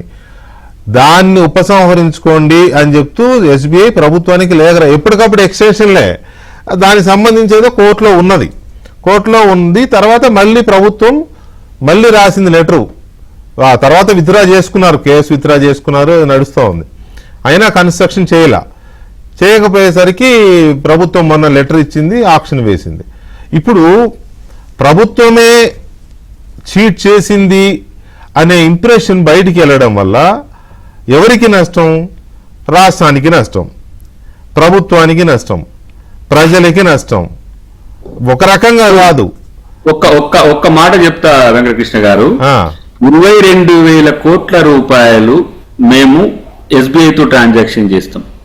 ఎందుకు మేము ఎస్బీఐతోనే, ఎందుకు వేరే బ్యాంకును మేము లీడ్ గా తీసుకోవచ్చు కదా? అవును, మేమే ల్యాండ్ ఇస్తాం. ఇది ఏపీఐసి ఇచ్చింది, మీకు గుర్తు చేస్తున్నాను. ఉమ్మడి రాష్ట్రంలో ఏపీఐసి తర్వాత టీజీఐఐసి అని ఎవరు మన బీఆర్ఎస్ వాళ్ళు పెట్టింది, దాన్ని టీఎస్ గా మార్చడం. ఈ 3 సందర్భాల్లో కూడా ప్రభుత్వం తరపున ఈవెన్ దో బీఆర్ఎస్ ప్రభుత్వం ఉన్నా వాళ్ళను కట్టుకోమనే అన్నది. మేము కూడా కట్టుకోమనే చెప్పిన, మీరు కడతలేరు కదా, మీకు అదే వాల్యూ ఉండేది ఇస్తామంటే ఇప్పుడు ఉద్దేశపూర్వకంగా మౌనంగా ఉండి రాష్ట్ర ప్రభుత్వాన్ని బదనాం చేసి జాతీయ స్థాయిలో లేదు కూడా. ఇప్పుడు ఇంతకుముందు చెప్పిన కదా మీకు హెచ్సియు భూములకు సుప్రీంకోర్టు జడ్జిమెంట్ వర్డిక్ట్ ఉన్నది కదా. సుప్రీంకోర్టు వర్డిక్ట్ ఉన్నదాన్ని కూడా అక్కడ నెమళ్ళుంటాయి, అక్కడ ఏనుగులుంటాయి, పులులుంటాయి. మరి నాకు తెలియదు మన హైదరాబాద్ చుట్టుపక్కల పులులు కూడా ఉన్నాయి, దాంట్లో వన్య మృగాలు కూడా ఉన్నాయి. అంత క్రియేట్ చేసిండ్రు. ఇది కంప్లీట్ కాన్స్పిరసీ బై బీఆర్ఎస్. ఈ రోజు మీరు వాళ్ళు రాసిన రాతలు కానీ, వాళ్ళ టీవీలలో చేస్తున్న ప్రాపగండా కానీ, వాళ్ళ సోషల్ మీడియా చేస్తున్న ప్రాపగండా కానీ కేవలం ప్రభుత్వాన్ని బదనాం చేయడం అంటే బెదిరింపులట. అది బెదిరింపులు.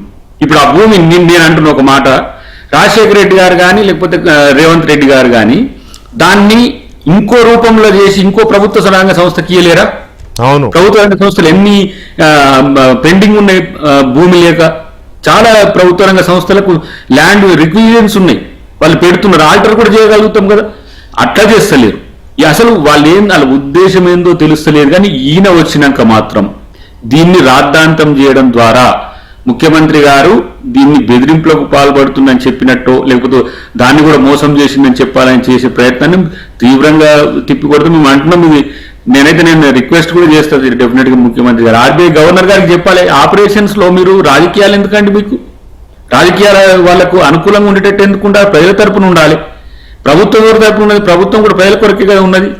ఇలా అంటే మీరేంది ఒక 1,500 కోట్ల రూపాయలు రాకుండా అడ్డుకోవడానికి కుట్ర చేసినా కూడా ఇలా ఆ రాజకీయ పక్షానికి అనుకూలంగా ఉండాల్సిన అవసరం ఏంది? మనోడు మిత్రుడు కిషోర్ అడిగిండు, ఇట్లా ఎందుకు మీరు ఈ ప్రభుత్వానికి కొంచెం ఎక్స్టెన్షన్ ఇస్తే ఏంది అని. ఎక్స్టెన్షన్ ఇస్తే ఏంది అని వేలం అప్పుడు ఎందుకు అడగలేదు? వేలం నోటిఫికేషన్ వచ్చినప్పుడు ఎందుకు అనలేదు? ఇప్పుడు పబ్లిక్ ఒకటి నోటీస్ ఇస్తాం మనం, ఈ భూమికి సంబంధించి ఏమైనా అభ్యంతరాలు ఉంటే మాకు చెప్పగలరని చెప్పి మనం వేలం కంటే ముందు ఒక డిస్క్లైమర్ ఇస్తాం. అప్పుడు కూడా రాలేదు. అంటే ఏంటి? దీన్ని ఆపి ఇది అయిన తర్వాత ఇది కాకుండా చేయాలి, ఐదేళ్లకు ఇబ్బంది పెట్టాలని చెప్పేసి ఈ ప్రయత్నం చేయడాన్ని దీన్ని రాజకీయం అనుకోవాలనా, లేకపోతే ప్రజల పక్షాన్ని ఉండాలనుకోవాలనా? అందుకని ఇప్పుడు దాన్ని రివ్యూకి వచ్చిందని నేను మన టీవీలలో పేపర్లలో చూస్తున్నా. ఎందుకు దీన్ని లీడ్ బ్యాంక్ మనకే మోసం చేస్తున్నదని చెప్తే ఇప్పుడు ఎస్బీఐకి వ్యతిరేకంగా ప్రభుత్వం పోతుందని చెప్పి ఇట్లా ప్రచారం మొదలు పెడుతున్న పరిస్థితి. కాబట్టి ఇదంతా విఘ్నులైన ప్రజలు ఆలోచించాల్సిన అవసరం ఉంది. అన్నిటికంటే అధికారులు ఎవరైతే నిజాయితీగా పనిచేస్తారో అధికారుల యొక్క కన్విక్షన్ కు సమస్య వస్తుంది. వాళ్ళు ప్రజల కోసం చేస్తారు, వాళ్ళ డ్యూటీ చేస్తారు. డ్యూటీ రాజకీయ పక్షాలకు ఎందుకు అనుకూలంగా మారేటట్టు చేయాల్సిన అవసరం ఉందో దానికి వీళ్ళకైతే నిజంగా బీఆర్ఎస్ వాళ్ళు ఎట్లా తెగబడ్డారంటే ఆ పవర్ పోయి 2.5 సంవత్సరాలు అవుతుంది. కానీ ఆ పరేషాన్ కాదు, వాళ్ళ ఆతృత అసలు ఏందో ఇప్పుడు ఇస్తే ప్రభుత్వం గుంజుకొని మేము చేయాలన్నట్టుంది. మీ దరిద్రాలు ఇవన్నీ వచ్చినాయని చెప్తున్నాం. ఇలా ప్రతి ఒక్క బీఆర్ఎస్ కార్యకర్త కూడా ఆలోచించండి, ఇట్లాంటి డిస్టర్బెన్స్ చేసి మళ్ళీ పథకాలు ఏమంటారు? ఉచిత బస్సు ఇస్తే డిస్టర్బెన్స్ మాత్రమే కాదు దయాకర్ గారు, దీనివల్ల సైడ్ ఎఫెక్ట్స్ ఎంత దారుణంగా ఉంటాయంటే ఇది బ్యాంకుకు సంబంధించినంత వరకు 5 ఎకరాలు మాత్రమే. పైగా ఇది ఆ రోజున కేటాయించింది స్టేట్ బ్యాంక్ ఆఫ్ హైదరాబాద్ కి 2010లో స్టేట్ బ్యాంక్ ఆఫ్ హైదరాబాద్ కి అప్పుడు కేటాయించారు. సరే ఓకే, తర్వాత కాలక్రమంలో ఎస్బీఐలో విలీనమైంది. విలీనమైనప్పుడు ఆ బ్యాంకుకు సంబంధించిన అప్పులు, లాభాలు, ఆస్తులు అన్ని విలీనం చేసుకున్న బ్యాంకు వస్తాయి. దాన్ని మనం ఏమీ క్వశ్చన్ చేయాల్సిన అవసరం లేదు ప్రభుత్వం. కానీ చాలా దాదాపు ఒక 10 సార్లు ఉత్తర ప్రత్యుత్తరాలు జరిగినాయి. మీరు నిర్మాణం చేపట్టడం లేదు, మాకు భూమిని హ్యాండ్ ఓవర్ చేయండి అని చెప్పి అప్పుడు ఏపీఐఐసి కానీ, తర్వాత టీఎస్ఐఐసి కానీ, ఇప్పుడు టీజీఐఐసి కానీ ఎన్నోసార్లు ఉత్తర ప్రత్యుత్తరాలు జరిగినప్పుడు ప్రతిసారి మాకు గడువు ఇవ్వండి, మాకు గడువు ఇవ్వండి అని కోర్టుకి వెళ్ళడం. కోర్టు ఒకసారి 4 వారాలు గడువు ఇవ్వండి వాళ్ళకని చెప్పింది, వాళ్ళ రిప్రజెంటేటివ్స్ రమ్మంది. అట్లా ఎప్పటికప్పుడు ఎక్స్టెండ్ చేసుకుంటూ వచ్చారు. For this time TGIC serious గా వాళ్ళకి చెప్పింది, మనకు మీకు కావాలంటే 2.5 acres వేరే ఇస్తాను దాని పక్కనే అని చెప్తే వాళ్ళు ఒప్పుకున్నారని ప్రభుత్వం చెప్తోంది. ఒప్పుకొని తీరా వేలం ఇప్పుడు పోనీ ఒప్పుకోలేదని అనుకుందాం. ఫర్ ఇన్స్టెన్స్ టీజీఐసి చెప్పినట్టుగా ఒప్పుకోలేదని అనుకుందాం. మరి వేలంపాట నోటిఫికేషన్ ఇచ్చినప్పుడు బ్యాంకు వాళ్ళు అధికారులు చాలా పర్ఫెక్ట్ గా ఆల్ డైలీస్ చదువుతారు, Telugu dailies, English dailies papers చదువుతారు కదా. మరి చదివినప్పుడు అరే ఇదేంటిది ఈ ల్యాండ్ వేలం వేస్తున్నారట అని వెంటనే అప్రోచ్ అవ్వాలి, ప్రభుత్వాన్ని అప్రోచ్ అవ్వాలి, లేదా ఆ రోజే కోర్టుకు పోవాలి. ఏది చేయకుండా ఊరుకొని ఇది ఎందుకు చేశారు, దీనివల్ల సైడ్ ఎఫెక్ట్స్ ఎంత దారుణంగా ఉంటాయని ఇలా చేయడం వల్ల సరే బ్యాంకుకి 2.3 ఎకరాలు వేరే ఇస్తామంటే వాళ్ళు ఒప్పుకున్న వాళ్ళు ఒప్పుకున్నట్టు ఉండాలి కదా. ఓకే అనుకున్నారు, రైట్, ప్రభుత్వానికి కాన్సెంట్ ఇచ్చేసి ఆ 2.3 acres స్వాధీనం చేసుకుని అక్కడ నిర్మాణాలు చేసుకోండి, దానికి మళ్ళీ రాసుకుంటారు, ఎంఓయూలు రాసుకుంటారు, అది వేరే ప్రాసెస్. ఒప్పుకొని మళ్ళీ ఇలా చేయడం ద్వారా బ్యాంకుకున్న క్రెడిబిలిటీ పోతుంది కదా. పైగా గవర్నమెంట్ని నిన్న అంటే చాలా ఫ్రెండ్లీగా ఉండే ఒక బిల్డర్ గారు ఒక ఆయన ఫోన్ చేశారు నాకు. ఆయన ఏమంటారంటే, సార్ ఎవరో ప్రైవేట్ వాడు డిస్ప్యూట్ ల్యాండ్ని అమ్మితే మనం కోర్టులకు వెళ్తాము, లేకపోతే ఇది నానా రకాలుగా నిందిస్తాం కదా, ప్రభుత్వమే ఇలా చేస్తే ఎవరిని నిందించాలి అని ఒక ఆయన అడిగారు. అంటే ఇలాంటి చెడ్డ పేరు బ్యాంకు చేసిన పని వల్ల ప్రభుత్వానికి వస్తుంది కదా సార్. ఇందులో నిజంగానే చెప్పాలంటే ఇప్పుడు వాళ్ళు మౌఖికంగా ఒప్పుకున్నారు అని చెప్పి దయాకర్ గారు కూడా చెప్పారు, నేను మీరు అన్నారు, అందరూ చెప్తున్నారు. ఇప్పుడు మౌఖికంగా ఒప్పుకోవడం అనేది దయాకర్ గారు కూడా లా చదివినట్టున్నారు నాకు తెలిసి, అయితే అనుకుంటున్నాను, వారు తలుపుతున్నారు. సో మౌఖికంగా ఒప్పుకున్నారు అనే దానికి సాక్ష్యాలు ఏది ఉండదు, నిలబడదు. ప్రభుత్వం దగ్గర కుప్పల మంది లాయర్లు ఉంటారు. మనం ఒక రాజ్యసభ మెంబర్ని నార్త్ ఇండియా నుంచి తీసుకొచ్చి మరి లీగల్ ని ఒకరిని తీసుకొచ్చి అభిషేక్ మను సింఘ్వి గారిని ఇక్కడి నుంచి రాజ్యసభ సభ్యుల్ని కూడా చేపించుకున్నాము. కానీ నిజంగానే ఏమరు సార్, ఇప్పుడు ఒక క్లోజర్, అది ప్రభుత్వ రంగ సంస్థ. ప్రైవేట్ వాడైతే మీరు పోస్ట్ ఫ్యాక్టో అంటాం, ఇప్పుడు ఇదంతా అయిపోయింది సరే మనం కూర్చుందాం, ఏదో సెటిల్మెంట్కి వద్దాము అని అంటే కూడా ప్రైవేట్ వాడు ఓకే ఉండొచ్చు కాక, వాడికి అధికారం ఉంటుంది. ప్రభుత్వంలో ఎవరికి అధికారం ఉండదు సార్. ఇప్పుడు ప్రభుత్వ రంగ సంస్థ వాడు బ్యూరోక్రాట్, అవతల ఉన్న వాళ్ళందరూ కూడా జీతానికి పని చేసేవారే కదా, ఎవరు కూడా వారికి హక్కులు ఉండవు. బేసికల్లీ వాళ్ళందరూ బ్యూరోక్రాట్స్. ఆ బ్యూరోక్రాట్స్ చేతిలో ఏముంటుంది సార్, వాళ్ళు ఒప్పుకున్నా ఒప్పుకోపోయినా ఫైనల్ గా నేను అనేది గవర్నమెంట్ సైడ్ నుంచి అసలు ప్రాసెస్ ముందు అడ్వైజర్స్ ఎవరున్నారో వారిని కూడా కొంచెం తప్పు పట్టాలి గవర్నమెంట్ సైడ్ నుంచి. నిజంగా లీగల్, ఇప్పుడు మనం ఒక ల్యాండ్ అమ్ముతున్నామనంటే దాని లీగాలిటీస్ అన్ని చూసుకుంటాం. ఎందుకంటే ప్రైవేట్ వాడి చేతిలో పోతే వాడిని హింస పెట్టడం మన ఇష్టం ఇది కాదు కదా.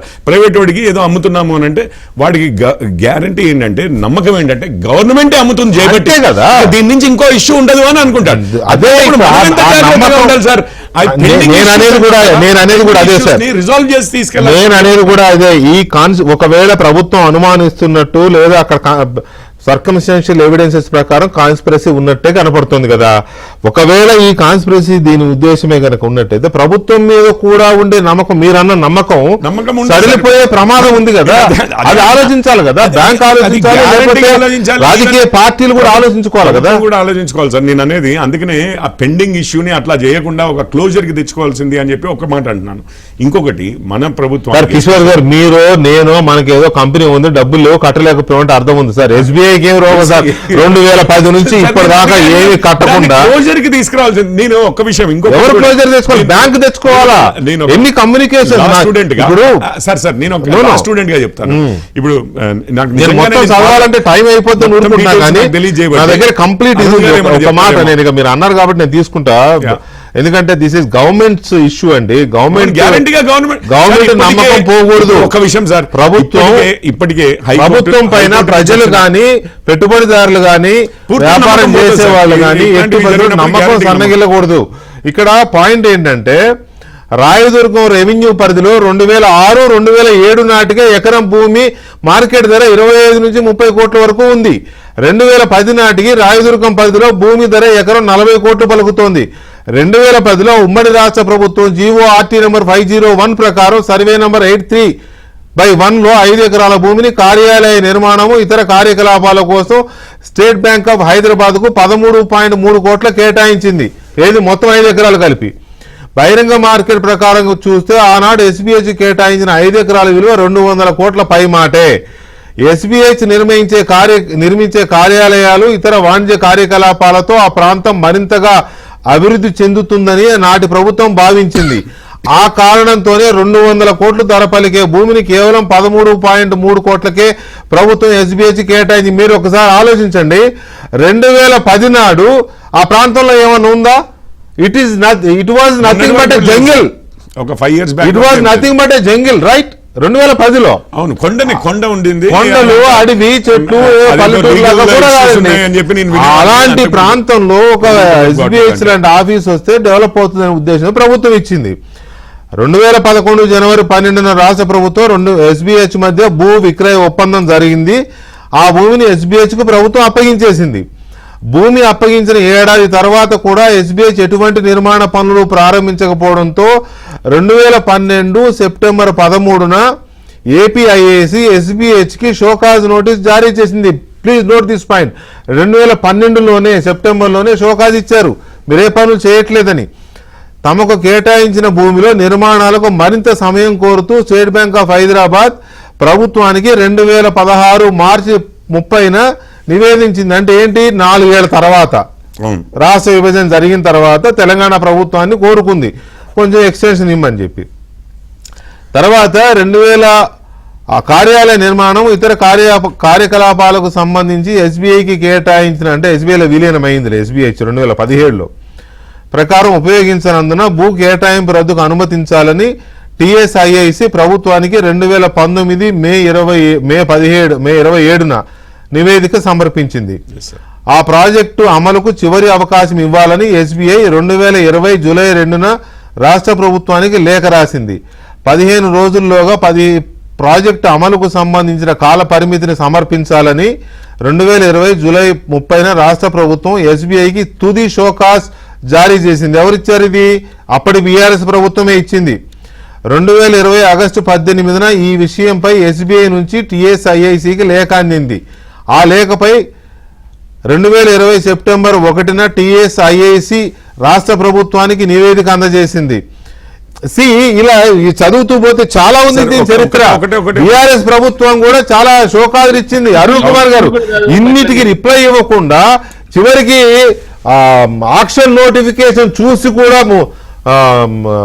నోరు మూసుకొని కూర్చొని అంతా అయిపోయిన తర్వాత కోర్టుకు వెళ్ళి ప్రభుత్వాన్ని బదనాం చేసి ఇలా జరగడం వల్ల ఎంత నష్టం అంటే, ఇప్పుడు ఇక ప్రభుత్వం వేలం పాట వేయాలంటే వెనకాడాలి. గ్యారంటీగా వేలం పాట వేస్తే కూడా వేలం పాట కూడా వచ్చే వాళ్ళు కూడా వెనకాడే పరిస్థితి. తర్వాత పాడుకునే వాళ్ళు భయపడుతూ పాడాలా.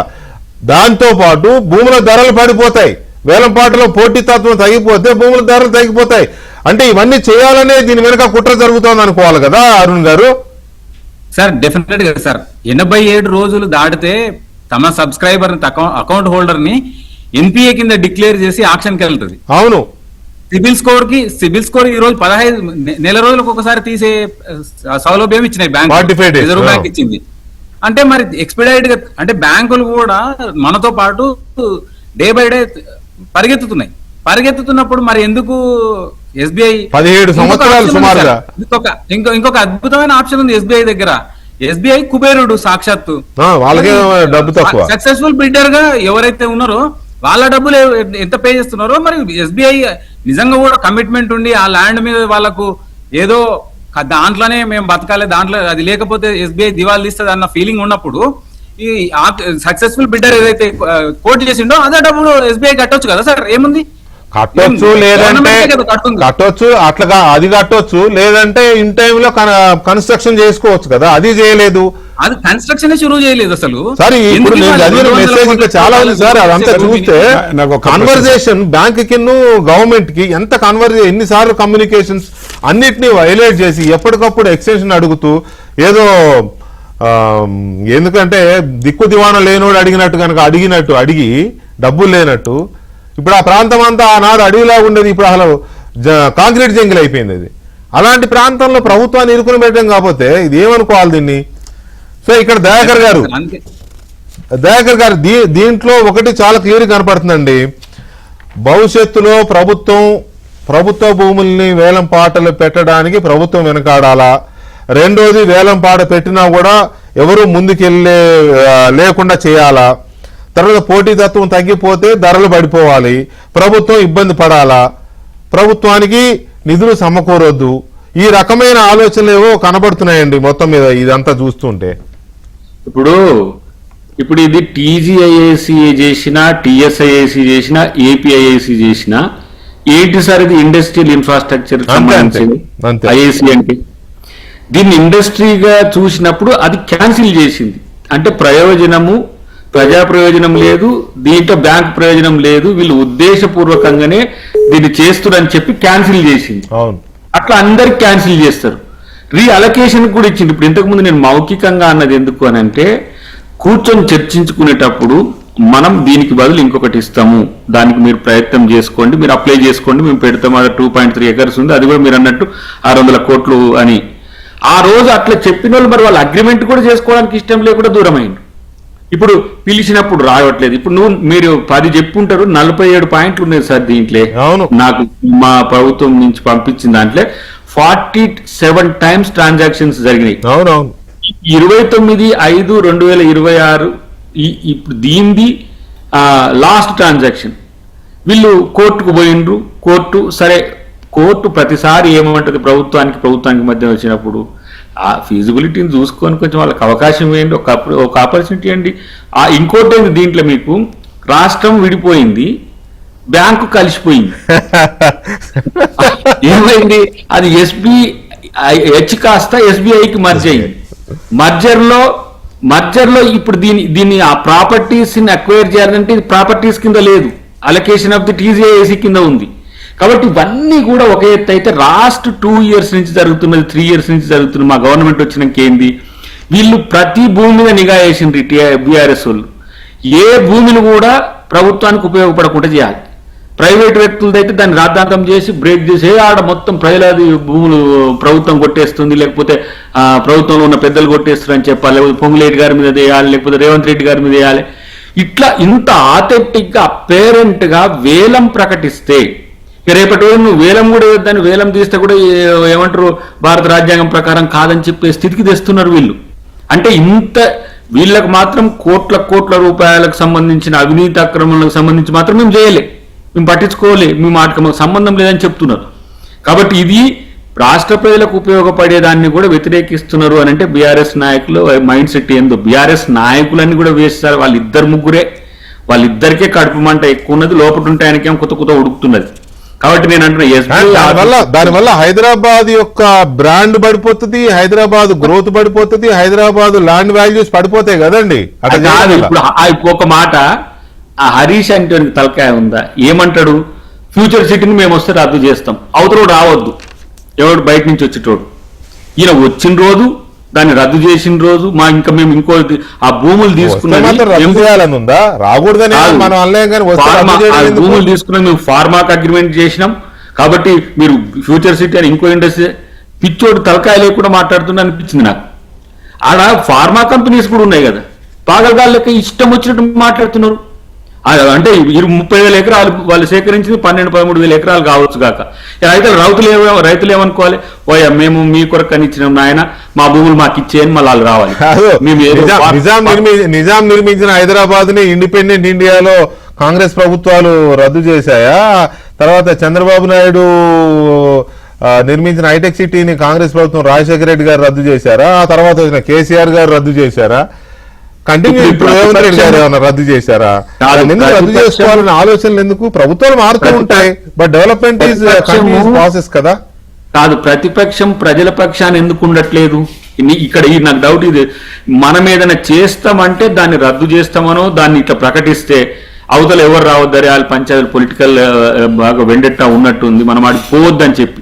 ఇలా బెంగళూరులో ఉన్న సమస్య, బెంగళూరులో ఉన్న ట్రాఫిక్ ఇష్యూ, వాటర్ ఇష్యూ వల్ల అందరు ఏం చేస్తుండ్రు ఇప్పుడు? అయితే హైదరాబాద్ లేకపోతే విజయవాడ ఇట్లా వచ్చే ప్రయత్నం చేస్తున్నారు. ఆడ ఇదే పంచాయతీ జరుగుతుంది ఆంధ్రప్రదేశ్లో కూడా. దాన్ని అది ఏమవుతుందా కాదా, ఫస్ట్ నిర్మించడానికి చేత కాలేదు, ఇవాళ నిర్మిస్తుంటేనేమో ఇట్లాంటివి తెస్తున్నారు. ఈ పర్టికులర్ గా ఎస్బీఐ ఇష్యూలో మాత్రం వీళ్ళు చేస్తున్న ప్రాపగండా వెనుక ఉద్దేశం ఏంది? రేపు ఎస్బీఐ కూడా వీళ్ళతోని వ్యతిరేకం కావాలి, బ్యాంకులు కూడా వీళ్ళకి ఏం అప్పులు ఇవ్వద్దు. ఫైనల్ గా ఏంటంటే ముఖ్యమంత్రి గారు ఇప్పుడు నైట్ ముంబై నుంచి ఢిల్లీ వెళ్తున్నారు. రేపేరున అక్కడే ఉండి అటు ప్రైమ్ మినిస్టర్ గారికి అండ్ ఫైనాన్స్ మినిస్టర్ గారికి, ఆర్బీఐ గవర్నర్ కి కంప్లైంట్ చేయడము, ఇక్కడ ఎస్బీఐ చైర్మన్ ఇలా చేశారనే విషయాన్ని వాళ్ళ దృష్టికి తీసుకెళ్లి ఫిర్యాదు చేయడంతో పాటు దీని కనుక వెంటనే సెట్ చేయకపోతే స్టేట్ బ్యాంక్తో ఉన్న ఆర్థిక లావాదేవీలను కట్ చేసుకుంటామనే ఒక లెటర్ కూడా, ఫిర్యాదు కూడా చేయనున్నట్టుగా చేస్తామని డిసైడ్ అయ్యారు ఆల్రెడీ. ఫిర్యాదు చెప్పడం అదే డిసైడ్ అయ్యారు. ఈ విషయంలో చాలా సీరియస్ గా ఉన్నారు. ఈలోగా మరి ప్రభుత్వం, స్టేట్ బ్యాంక్ కూడా తన ఆలోచన ఏమన్నా పునరాలోచించుకుంటుందా లేదా చూడాల్సిన అవసరం ఉంది. Thank you very much Dayakar గారు, అరుణ్ కుమార్ గారు అండ్ కిషోర్ రెడ్డి గారు, థ్యాంక్ యూ వెరీ మచ్ అండి. ఇది వాళ్ళ డిబేట్. ఇక భారతదేశంలో పార్టీలు చీలికలు పేలికలైపోతున్నాయి, ప్రత్యేకించి ప్రాంతీయ పార్టీలు చాలా భయంకరంగా గడిచిన ఈ నెల రోజుల్లోనే ఒకటి కాదు రెండు కాదు. వెస్ట్ బెంగాల్ ఎలక్షన్ తర్వాత తృణమూల్ కాంగ్రెస్ ఏమైపోయింది, అక్కడ ఆల్రెడీ ఒకసారి చీలిపోయిన థాకరే శివసేన మళ్ళీ చీలిపోతోంది. అక్కడ సమాజ్వాదీ పార్టీ ఉత్తరప్రదేశ్లో దాని పరిస్థితి కాస్త గందరగోళంలో పడింది. డిఎంకే మీద ఏదో చర్చ జరుగుతున్నట్టు వార్తలు వస్తున్నాయి. సో ఎందుకు ఇవంతా జరుగుతున్నాయి? ప్రాంతీయ పార్టీల బలహీనత లేక మోదీ అమిత్ షాల రాజకీయ చతురత అనేది చాలా కీలకంగా దేశంలో చర్చ జరుగుతోంది. అలాగే తెలుగు రాష్ట్రాల్లో ఉన్న తెలుగుదేశం అండ్ భారత రాష్ట్ర సమితి బీఆర్ఎస్ల యొక్క పరిస్థితి ఏంటి, ఈ పార్టీలు చేస్తున్న రాజకీయం ఎలా ఉంది, బీఆర్ఎస్ ప్రత్యేకించి రకరకాలుగా మాట్లాడుతున్న మాటలు కానీ, లేకపోతే బీజేపీ విషయంలో ఇటు కాంగ్రెస్ విషయంలో ఆడుతున్న డబుల్ గేమ్స్ కానీ ఎలా ఉన్నాయి, ఈ కీలకమైన అంశాలని ఈ వారం వీకెండ్ కామెంట్ బై ఆర్కేలో చర్చిస్తున్నారు మా ఎండి రాధాకృష్ణ గారు. ఒక చిన్న బ్రేక్ తర్వాత ప్రసారం అవుతుంది. Good night.